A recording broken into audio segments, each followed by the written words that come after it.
जरा सोचिए एक ऐसी दुनिया के बारे में जहां दिन को रात माना जाता है और रात को दिन, जहां 1 किलो घी और 1 केले का दाम बिल्कुल सेम हो।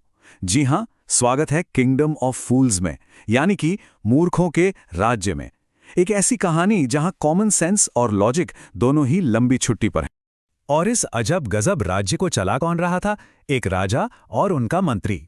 अब इन दोनों को लगता था कि वो बाकी सबसे ज्यादा स्मार्ट हैं, तो सब कुछ उल्टा पुल्टा करेंगे, और बस यहीं से सारी गड़बड़ की शुरुआत हुई। तो सवाल बिल्कुल सीधा सा है, क्या हो अगर राजा ही इडियट हो? ये सिर्फ एक मजाक वाला सवाल नहीं है, बल्कि ये इस पूरी कहानी का फाउंडेशन है। चलिए पता लगाते हैं। तो चलिए समझते हैं इस मूर्खों के राज को। आखिर ऐसा क्या था इस राज्य में जो इसे इतना स्पेशल बनाता था? इनका सबसे पहला ब्रिलियंट आइडिया, दिन को रात और रात को दिन बना दो। मतलब जब सूरज सिर पे हो तो सब सोएंगे और रात में खेतीबाड़ी करेंगे, और अगर किसी ने ये रूल तोड़ा तो सजा सीधा मौत। और इससे भी कमाल की बात, यहां की इकोनॉमी, हर चीज, हर एक चीज का दाम था सिर्फ 1 डुड्डू, मतलब टोटल इकोनॉमिक केओस। और इसी शहर में एंट्री होती है एक समझदार गुरु और उनके पेटू चेले की। गुरु ने तो एक नजर में ही भांप लिया और कहा, यह मूर्खों का शहर है, यहां रुकना खतरे से खाली नहीं। पर चेले की आंखों में तो बस सस्ता खाना चमक रहा था। बोला, इतना सस्ता खाना और कहाँ मिलेगा, मैं तो यहीं रहूंगा। बस यही एक फैसला आगे चलकर सब कुछ बदलने वाला था। तो चेला तो रुक गया खाने के लिए, लेकिन अब देखते हैं कि इस राज्य में इंसाफ का क्या हाल था। तो पेश है जस्टिस का तमाशा, और यहां लॉजिक की पूरी बैंड बजने वाली है। कहानी में ट्विस्ट आता है एक चोर से। वो एक अमीर सौदागर के घर चोरी करने जाता है, पर जैसे ही बाहर निकलता है कमजोर दीवार उस पर गिर जाती है और वो वहीं ढेर हो जाता है। आप देखिए मजा, चोर का भाई राजा के पास पहुंचता है, बदला लेने नहीं बल्कि इंसाफ मांगने। कमाल है। राजा भी पूरे कॉन्फिडेंस में, हरे केस तो सिंपल है। सौदागर को बुलाया गया। सौदागर ने कहा, महाराज मेरी क्या गलती? गलती तो दीवार बनाने वाले की है। और बस यहां से शुरू होता है द अल्टीमेट ब्लेम गेम। तो ठीक है, अब मिस्त्री को पेश किया गया। उसका एक्सक्यूज तो और भी कमाल का था। बोला, मैं क्या करूं महाराज, मेरा ध्यान तो एक नाचने वाली लड़की ने भटका दिया था जो बार बार गली से गुजर रही थी। ओके, तो अब बारी आई उस डांसिंग गर्ल की। उसने भी फटाक से ब्लेम आगे बढ़ा दिया सुनार पर। बोली, उस सुनार ने मेरे गहने टाइम पर नहीं दिए, इसलिए मुझे बार बार उसके घर के चक्कर काटने पड़ रहे थे। और आखिर में जब सुनार को पकड़ा गया तो उसका बहाना तैयार था। मैं तो एक अमीर सौदागर का अर्जेंट ऑर्डर बना रहा था, उनके घर शादी थी।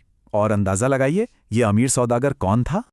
जी हां, वही जिसके घर की दीवार गिरी थी। कहानी जहां से शुरू हुई घूम फिर कर वहीं आ गई। राजा ने बड़े गर्व से कहा, देखो इंसाफ का चक्र पूरा हो गया। वाह, क्या कमाल का इंसाफ है। तो बेचारा सौदागर तो फंस गया, लेकिन वो लालची चेला याद है? अब कहानी का फोकस उस पर वापस आता है। देखते हैं सस्ते का अंजाम क्या होता है। राजा ने सौदागर को फांसी की सजा सुना दी, पर यहां भी एक प्रॉब्लम। फांसी के लिए जो फंदा बना, सौदागर उसके लिए ज्यादा ही दुबला था। अब कोई नॉर्मल राजा होता तो सजा बदल देता, पर इस राजा ने क्या किया? हुक्म दिया, सजा नहीं बदलेगी, आदमी बदल दो। जाओ शहर से कोई मोटा ताजा आदमी ढूंढ कर लाओ जो फंदे में फिट हो जाए। और पूरे शहर में उनकी तलाश खत्म हुई हमारे उसी चेले पर, जो घी और केले खा खाकर अच्छा खासा मोटा हो गया था। जैसे ही सिपाही उसे पकड़कर ले जाने लगे, उसे अपने गुरु की बात याद आई, ये मूर्खों का शहर है, पता नहीं अगले पल क्या कर दें। पर अफसोस, अब बहुत देर हो चुकी थी। लेकिन हर कहानी में जब चेला फंसता है तो एंट्री होती है गुरु की। और अब शुरू होता है कहानी का सबसे बड़ा दांवपेच, गुरु का मास्टर स्ट्रोक। गुरु अपनी शक्तियों से सब जान गए और तुरंत अपने चेले को बचाने पहुंचे। पर उन्होंने कोई प्रोटेस्ट नहीं किया, बल्कि एक अजब गजब नाटक शुरू कर दिया।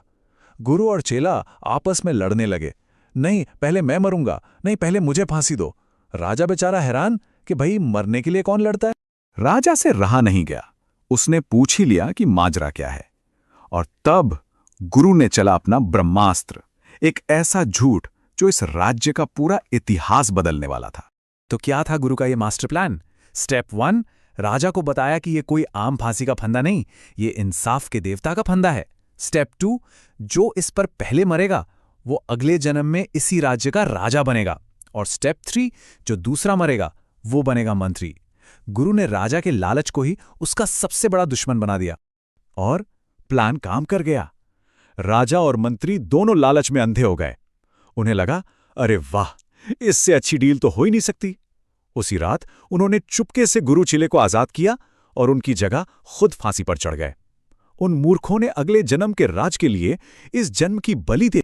तो इस तरह राजा और मंत्री का तो गेम ओवर हो गया। लेकिन इस पूरी कहानी से हमें क्या समझना चाहिए? चलिए अब आखिरी हिस्से पर आते हैं, कहानी से सीख। अगली सुबह जब लोगों ने अपने राजा और मंत्री की लाशें देखीं तो सब समझ गए। उन्होंने गुरु से राजा और चेले से मंत्री बनने की गुजारिश की। गुरु एक ही शर्त पर माने कि सारे के सारे बेवकूफ़ी भरे कानून बदले जाएंगे। और आखिरकार उस राज्य में दिन वापस दिन बना और रात रात।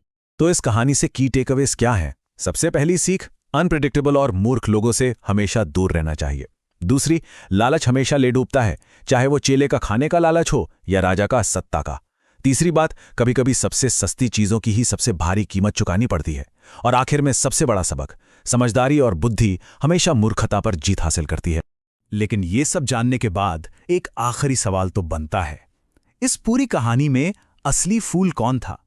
वो राजा और मंत्री जो सत्ता के लालच में मारे गए, या फिर वो चेला जो सिर्फ खाने के लालच में मौत के मुंह तक पहुंच गया था? इस पर सोचिएगा जरूर।